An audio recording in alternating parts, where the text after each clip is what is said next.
मैं डॉक्टर कमलेश यादव, सहायक आचार्य, पाना देवी कॉलेज से आप लोगों को बोल रही हूँ।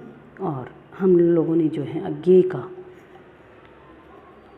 अज्ञे की बावरा अहिरी कविता की कुछ पंक्तियाँ पिछले अध्याय में देखी थी। उसके आगे हम लोग देख रहे हैं कि बावरा अहिरी कुछ भी अवसाध्य नहीं, अब आखिट है बस मेरे मन विवर में दुबकी कलेश को तुम दुबकी ही छोड़कर क्या तू चला जाएगा। ले खोल देता कपाट सारे मेरे इस खंडहर की शिरा शिरा छेद दे आलोक की अनी से अपनी गढ़ सारा डहा कर ढूंढ भर कर दे विफल दिनों की तू कोलोस पर माजा जा मेरी आँख आजा कि तुझे देखूं और मन में कृतज्ञता उमड़ आए पहनूं सिरों पे ये कनक तार तेरे बावरा अहिरी। अर्थात यहाँ पर कवि ने सूर्य को बावरा अहिरी की संज्ञा देकर के और बताया है कि वह अपनी किरण जाल से समस्त अंधकार और आकाश के सारे तारों को अपने में समेट लेता है। सूर्य रूपी शिकारी को देख करके कवि के मन में छुपे हुए कलुष या जो अंधकार है उसको भी समेट लेने का निवेदन यहाँ कवि कर रहा है। कह रहा है कवि कि अपनी आत्मा का विकास करते हुए मैं कामना करता हूँ कि हे सूर्य रूपी शिकारी, हे मेरा बावरा अहिरी, तेरे लिए कुछ भी असाध्य नहीं है, अवध्य नहीं है। अर्थात तुम्हारे लिए कुछ भी असाध्य नहीं है। अर्थात तेरे लिए संसार की सब चीज़ें क्या हैं, सब आखेट हैं। आपके लिए सब शिकार के लिए ये चीज़ें खुली हुई हैं। क्यों? क्योंकि आप अपने शिकार से सारी चीज़ों को अपने अनुरूप शिकार कर लेते हैं।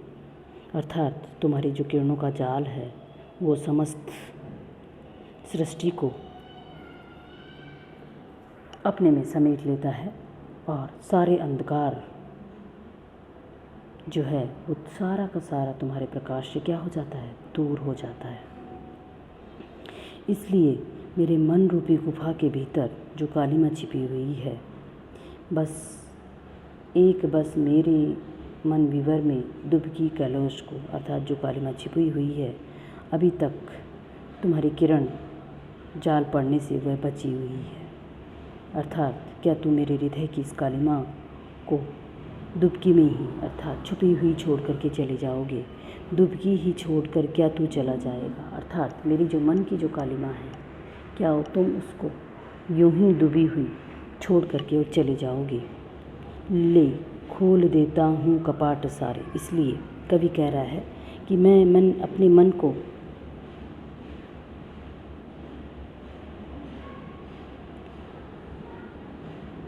अर्थात कि मैं तेरे लिए अपने हृदय के सारे कपाट, अर्थात जो मेरी सारी मन की भावनाएं, मैं उनको खोल देता हूँ तो तुम अपने प्रकाश और चैतन्य से मेरे हृदय प्रदेश की शिरा शिरा को आलेख करके और अपनी किरणों से छेद करके और मेरे सारे शरीर को गढ़ दो, जिससे वह कलुषता भरी हुई है वह कलुषता दूर हो जाए। अर्थात तुम उसको साफ कर दो। देखूं और मन में कृतज्ञता उमड़ आए और यह कालिमा जो मेरे मन की है उसको जो है तुम अपने प्रकाश से काजल लगा दे। अर्थात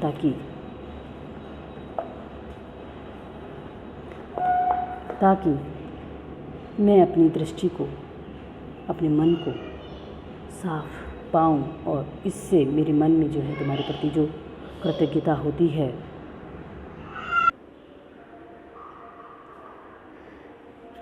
भीतर जागा दाता।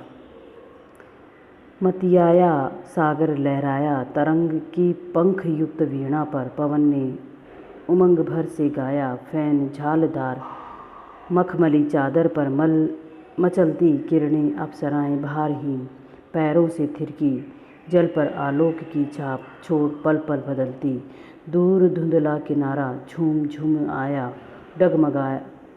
डगमगाया किया मेरे भीतर जागा दाता बोल, लो यह सागर मैंने तुम्हें दिया। यहाँ पर सागर के प्रतीकात्मक चिन्ह को लेते हुए कवि जो हैं अपनी भावों को यहाँ निरूपित कर रहे हैं। कवि वर्णन कर रहा है कि समुद्र तल तरंगों से उद्माता सा अर्थात मदमस्त होकर के लहराता हुआ दिखाई दे रहा है। समुद्र में उड़ती हुई तरंगे परस्पर टकराने से जो लहर उनमें उठती हैं, वह मानो तरंग रूपी पंख युक्त वीणा पर ऐसे लगता है कि जैसे उन पवनों ने, उस हवा ने उमंग से भरकर कोई मधुर राग, कोई अलापा हो या गाया हो। आशय यह है कि तरंगों का स्वर वायु के साथ साथ चारों तरफ फैल जाता है। जो तरंगें लहरती हुई चारों तरफ उस समुद्र में चलती हैं और जब वो दिखाई देती हैं तो जो उनका स्वर जो है अपने आप में एक ही होता है। समुद्र की सफ़ेद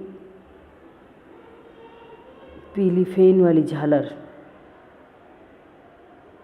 समुद्र पर जो फन रूपी पतली और कोमल चादर सूर्य की किरणों की, जब सूर्य की किरणें उस समुद्र पर पड़ती हैं तो ऐसा लगता है कि जैसे किरणें जो रूपी अप्सराएं हैं वो नाचने लग गई हों और उनके पैर उस समुद्र की चंचलता को देख करके और भारहीन होने से मचलने लगती हैं।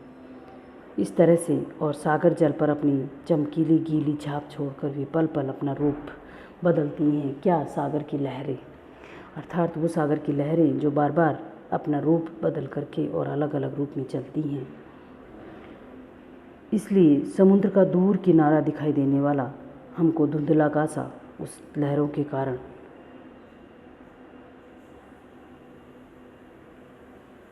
जो है ऐसा झूमता हुआ सा दिखाई देता है। उस समय सागर की लहरें ऐसी हलचल को देखकर कवि कहता है कि मेरा भी मन जो है, अर्थात मेरा मन भी उस हृदय की किरणों को, लहरों को देख करके और जो है उस भाव से जाग जाता है। तब बोलते हैं कि सागर हमें कितना सुंदर वातावरण प्रस्तुत कर देता है, जिसको देख करके कि मन जो है प्रसन्न हो जाता है। अतः हमें भी सागर को कुछ देना चाहिए। हे सागर, लो यह सागर मैंने तुम्हें दिया। इसलिए हे सागर, मैंने तुम्हें हार्दिक भाव अपने अर्पित करे हैं, तुम्हारे प्रति मैं समर्पित हूँ। क्यों?